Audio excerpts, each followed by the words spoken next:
Immanuel Hall, previously known as Immanuel Evangelical Church, is a historic late Gothic Revival church in the Carpenter Gothic style located in Hinsdale, Illinois. It was constructed in 1900 by Lutheran German immigrants for $3,000.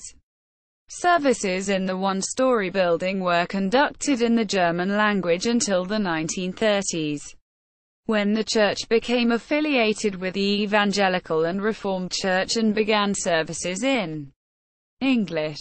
The congregation moved to a new building in Burr Ridge, Illinois, in 1964. The former church in Hinsdale was then used as an office for the United Church of Christ. The church grounds were sold in 1982, and the building operated as a Montessori method preschool. In 1999, the building was again sold, and targeted for demolition by the new owners.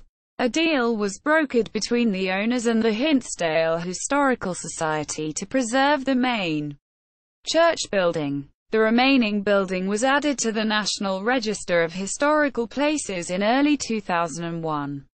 The building was restored from 2007 to 2008, and is now used for public events.